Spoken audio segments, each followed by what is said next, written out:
আমি তোমার সাথে দেখা করবো। চিন্তা করো কতটা হয়েছে। তাই এখন আপনি চিন্তা করতে যে আমাদের শিক্ষা দিতে হবে, এত বলবান এখন তাদেরকে রক্ষা করবে, ভগবান বলে কিছু নেই। তাই দেবতা লোক ভগবান কাছে গেল, প্রভু আপনি देवता लोग ब्रह्मा जी কাছে গেল, হে ব্রহ্মদেব আপনি এরকম বরদান দিয়ে দিল তারে নরকাসুর को ये देवता আমাকে পরাস্ত হবে না। তাই দেবতা আপনার সৃষ্টি में না থাকবে সৃষ্টি কিভাবে চলবে?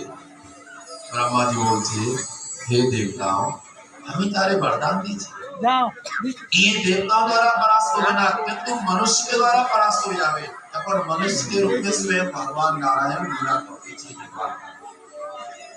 তোমরা কার চরণে নাও। তাই देवता लोग भगवान के चरणों में प्रार्थना करते, भगवान ताদের प्रार्थना स्वीकार करते, भगवान की सेवा में गरुड़ जी এসে গেল, गरुड़ पे सवार हुए भगवान जाए सत्यभाव प्रार्थना करते, प्रभु हमारे को स्वीकार करो। तारे साथ लिए तार যত শ্রদ্ধা কবচ ছিল সব নষ্ট করে ভগবান মূল দৈত্য কুমারে তার পুত্র কুমারে তার সাথে অনেক সময় যুদ্ধ করে আর সত্যভাব আমার প্রার্থনা শুনে এত পরাক্রমশালী ছিল, দেবতাকে পরাস্ত করতে 16100 মেঘ কারাগার में রাখছে ভগবান শক্তি পান। তাই এত বড় যে শক্তিশালী যে আসর হইল ও পারলো না ভগবান সাথে, আমরা তোমরা উল্টা পুল্টা করতেছি, ভগবান সাথে পারবে যখন দণ্ডে দিবে সাবধান।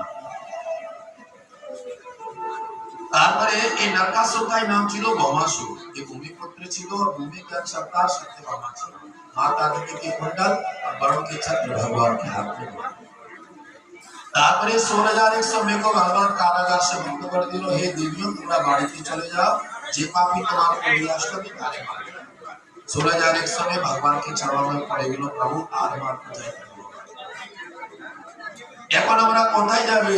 মানুষের মুখের নানা প্রকারে নানার কথা, আর আপনার শ্রী চরণে আসলে যে কেউ ले प्रभु तारे আপনি কৃপা করুন।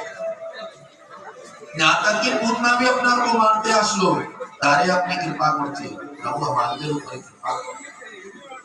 कामना করতে प्रभु या तो আপনি স্বীকার করো या আমরা जग में प्राण त्याग करो।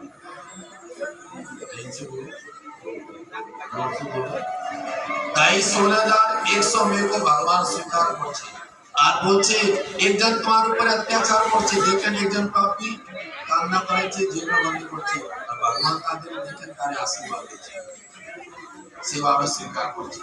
যেভাবে আমরা তোমরা সেবা করে না भगवान की सेवा करे, सेवा आराधना सेवा प्रार्थना सेवा